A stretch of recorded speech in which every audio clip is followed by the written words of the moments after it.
আসসালামু আলাইকুম প্রিয় দর্শক, সবাইকে স্বাগতম জানাচ্ছি আমার আজকের পর্বে। আজকে আমি আপনাদের ময়দা ও ডিম দিয়ে খুবই সহজ উপায়ে একটি সকাল বিকেলের নাস্তা তৈরি করে দেখাবো। হাতের কাছে থাকা সামান্য কিছু উপকরণ দিয়ে আপনারা খুব সহজেই ঝটপট এই নাস্তাটি তৈরি করে নিতে পারবেন। এটা তৈরি করতে সময় খুবই কম লাগে আর খেতেও অসম্ভব মজার হয়। আর কথা না বাড়িয়ে চলুন রেসিপিটি দেখে নেওয়া যাক। এই রেসিপিটি তৈরি করার জন্য প্রথমে একটি মিক্সিং বলে আমি 2 কাপ পরিমাণ ময়দা নিয়ে নিচ্ছি। আপনারা এর পরিবর্তে আটাও ব্যবহার করতে পারবেন। তারপর এর মধ্যে দিয়ে দিচ্ছি স্বাদমতো লবণ, দিয়ে দিচ্ছি 2 টেবিল চামচ পরিমাণ সয়াবিন তেল। এবার সবগুলো উপকরণ খুব ভালো করে মিশিয়ে নিচ্ছি।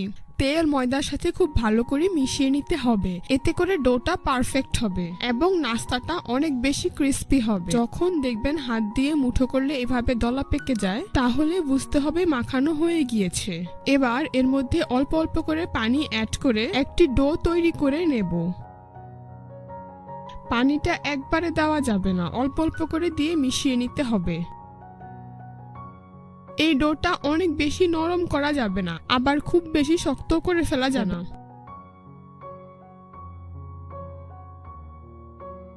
এবার উপরে সামান্য পরিমাণ তেল মেখে নিয়ে একটি ঢাকনা দিয়ে ঢেকে এটাকে রেস্টে রেখে দেব প্রায় 15 থেকে 20 মিনিটের জন্য। নাস্তাটির জন্য পুর তৈরি করে নেব। সেই জন্য আমি 4টি মিডিয়াম সাইজের আলু এবং একটি ডিম সেদ্ধ করে খোসা ছাড়িয়ে নিয়েছি। এখন গ্রেটার দিয়ে আলু এবং ডিমটাকে গ্রেট করে নেব।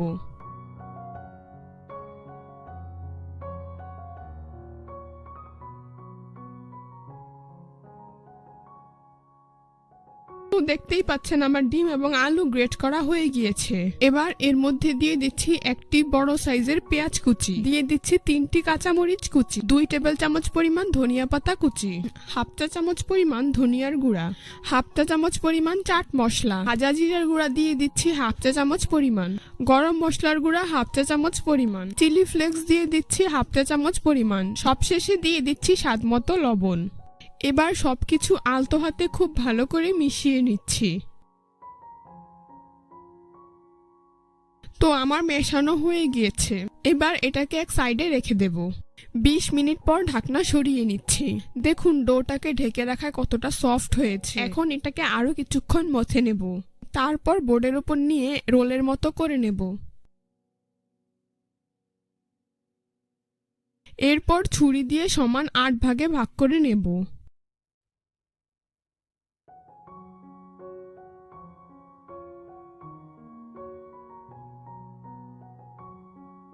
এখান থেকে এক পিস ডো রেখে বাকিগুলোকে একটি মিক্সিং বলে নিয়ে ঢেকে রাখবো, এতে করে ডোটা ড্রাই হয়ে যাবে না। এখন একটি ডো নিয়ে প্রথমে এভাবে বল করে নেব। এখন উপরে সামান্য পরিমাণ ময়দা ছিটিয়ে মিডিয়াম পুরুত্বের একটি রুটি বেলে নেব।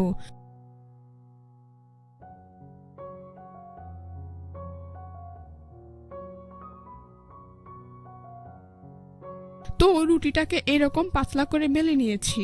এবার একটি ছুরি দিয়ে প্রথমে রুটির 2 সাইড এভাবে সমান করে কেটে নেব। তারপর অন্য দুপাশেও এভাবে সমান করে কেটে নেব।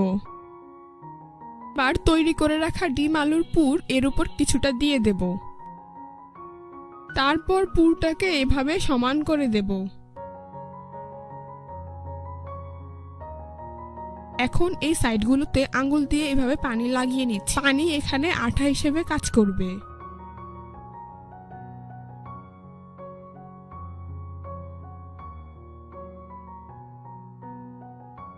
তারপর এভাবে ভাঁজ করে একটু চেপে ভালো করে লাগিয়ে নিতে হবে।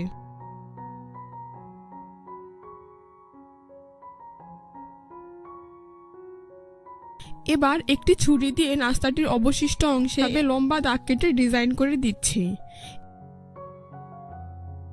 এই দাগটা আপনারা আপনাদের পছন্দ অনুযায়ী পাতলা কিংবা ঘন করে দিতে পারবেন। এই সাইডগুলোতে পানি লাগিয়ে নিচ্ছি।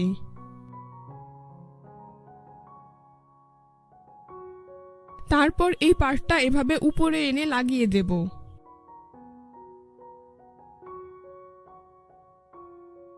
তারপর চেপে খুব ভালো করে সিল করে দেব।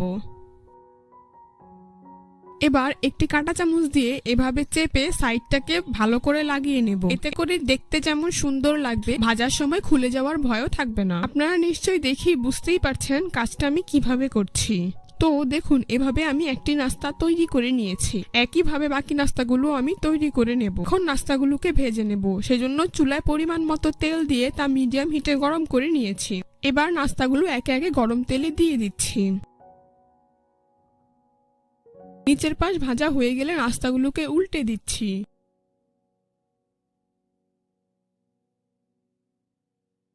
এভাবেই কিছুক্ষণ পর পর উল্টে পাল্টে নাস্তাগুলোকে আমি গোল্ডেন ব্রাউন কালার এবং ক্রিস্পি করে ভেজে নেব। নাস্তাগুলোকে অবশ্যই ঘন ঘন উল্টে পাল্টে দিতে হবে এবং মিডিয়াম টু লো হিটে ভেজে নিতে হবে, এতে করে নাস্তাগুলো পুড়ে যাবে না আর কালারও সুন্দর আসবে। তো দেখতেই পাচ্ছেন আমার নাস্তাগুলো ভাজা হয়ে গিয়েছে। আর একটি ছাঁকনি দিয়ে ভালো করে তেল ছেঁকে এগুলোকে একটি নাস্তার প্লেটে উঠিয়ে নিচ্ছি। সবগুলো নাস্তা আমি একইভাবে ভেজে উঠিয়ে নিয়েছি। তারপর পরিবেশন করে আপনাদের দেখিয়ে দিচ্ছি। দেখুন নাস্তাগুলো দেখতে মাশাআল্লাহ কতটা সুন্দর এবং কতটা লোভনীয় হয়েছে। এটা খেতেও কিন্তু অনেক বেশি মজার হয়েছে। বাসায় এভাবে একবার হলেও তৈরি করে দেখবেন, কেমন হয়েছে তা আমাকে জানাবেন। আজ এই পর্যন্তই। সবাই অনেক বেশি ভালো থাকবেন। চ্যানেলটি সাবস্ক্রাইব করার অনুরোধ জানাচ্ছি। আল্লাহ হাফেজ।